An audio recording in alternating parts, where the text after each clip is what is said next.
How's it going, everyone, and welcome to another video. Today we're talking about if New World is a dying game, or if the June announcement will turn the game around and finally see it live up to its immense potential. But before we get into that, please consider giving the video a like and subscribe to the channel. It helps out massively. Now, let's get into it. It's fair to say the community sentiment is pretty negative around New World at the moment, so I wanted to make this video talking about it and kind of get a feel for where everyone is at. For starters, if you could comment on whether or not you think the game is dying, or dead already, or if you feel the June announcement will be the big turnaround for New World, I think that'll give a good representation on where everyone is at. It's no secret I really enjoy playing New World, and I always try to stay positive about the things I enjoy, but I'd be lying if I said I wasn't a little bit worried about the future of the game. A lot of people believe that we are beta testers for the upcoming Lord of the Rings MMORPG that Amazon is working on, and New World will be used to get their engine right before the game releases, and then they will shut down New World, leaving us all in the dust. Although I don't fully agree with this, or believe this idea, and the devs have stated they have a 10-year plan for New World, I don't think that even will be the worst case scenario, if it were to play out, as long as you're enjoying your time in New World.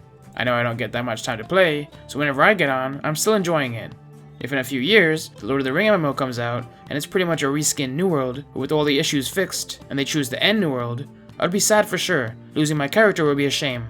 But I also love the Lord of the Rings universe, and starting again in that world, with the same kind of gameplay I get from New World, with a lot less bugs and issues, doesn't sound that bad to me. Plus, it will give the dev team a blank slate, which will be really helpful, because after the rough launch New World had, it's next to impossible to get rid of the negative sentiment that follows the game around, which causes the community to get toxic at times. But let's look at things from a bit more of an optimistic angle. Let's say the June announcement is as awesome as they're hyping it up to be. We can already pretty much confirm a console release, which although that doesn't do much for us, unless the servers will be cross-platform, will bring in a ton of new players, which is good for content creators, and Amazon will get a big chunk of cash for this. So hopefully they will fully reinvest that into the dev team, allowing more content to come out at a faster rate. There's also swimming coming, which isn't much for us either, and it's long overdue, but if they're really trying to wow us with this announcement, which I think they are, after all the hype, and having the announcement at a major game conference, I could see them doing something really big along with this. A swimming skill line would be nice. How they would have that work, I wouldn't know. But what I'm really hoping for is some kind of sailing skill line, or naval content released with the swimming edition. Even if maybe it's too hopeful to think it'll be announced in June, I could for sure see this happening soon, and swimming being the first step to this. I think another big hint for this was in the revamped story cutscenes, with Isabella giving Empress Sao an orb that would allow for her to take her armies to the storm wall on their ships. An orb that eventually found its way into the hands of Grace O'Malley, and she was going to use it, but held off of it for now. With Grace already being a kind of pirate character, having a naval kind of pirate skill linked to her, with her letting the players in and out of the storm wall, I think is a big possibility, and would add a ton of content to the game. We also got the PvP island coming, which was pretty much confirmed from the game files in a recent PTR. This island will be free for all, and everyone that's on it will be PvP flagged, going at one another regardless of faction. In theory, this sounds awesome, but I'm a bit skeptical about it. If done right, it could be amazing, but it could also be done really shoddily as well. If it's just a small free-for-all island for no reason, it'll get stale fast. But if they were to add some systems behind it, like where a player could get points there to be used to purchase things, or if you gain more resources there, but there's full loot drop on deaths, to make it really high risk, high reward. There's just so many cool things they could do with this PvP island. I just really hope they don't mess it up, as the PvP community really needs this. I'd love to hear from you PvP players out there what exactly you want from this island, because there's just so many ways to make this an amazing part of the game. But that's about all we know so far. There's also small things like hints at hippos coming, and a few other small animals, unless they were referencing pets, which I don't think would add that much to the game. All of these things are good things, but I don't think it's enough, especially after they hyped up this announcement so much, so I'm really hoping they pull something out of the bag that no one saw coming that's going to be a game changer.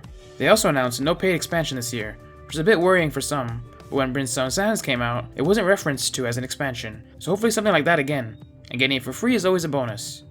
Some are speculating at a First Light rework to the zone with the new PvP island, so maybe they'll be in the big content update as well, but I'm not sure if it's better to rework all the old zones or give us a new zone completely.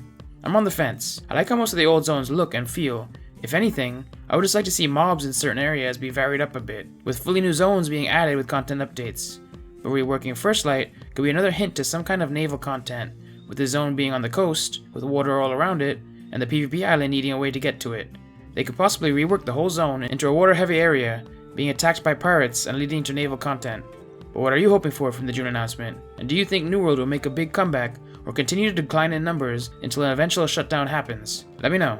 With the current content lull, I've been playing a lot of other games as well on the side, and sharing my experience on a new channel I set up called MMO Enthusiast.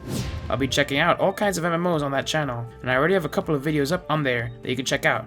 So if you'd like to, go over and subscribe to that channel to see more content from me. Your support is much appreciated. I'll leave links to the video in the top right in the video description, and a link to one of the videos will be displayed on the end screen of this video.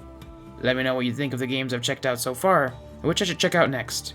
I'll continue to post tons of New World content on this channel, but the other channel is just for the periods in the game when there isn't much content to talk about. But anyways, I hope you enjoyed the video. I look forward to hearing your thoughts on the state and the future of New World. I think it'll be really interesting to look back on this video after the June announcement, and even next year, to see if the devs can deliver on their promises or not. Also, don't forget to leave a like on the video if you enjoyed it, and subscribe to the channel. But until next time, have a good one. Thanks for watching another video, and a massive shout out to all the channel members and Patreon members who help support the channel. If you'd like to see me review the free-to-play looter shooter MMO, Warframe, on my new channel, click on the video to the left. Or, if you'd like to see my overall review of New World, and my thoughts on whether or not I'd recommend the game to people in this day and age, click on the video to the right.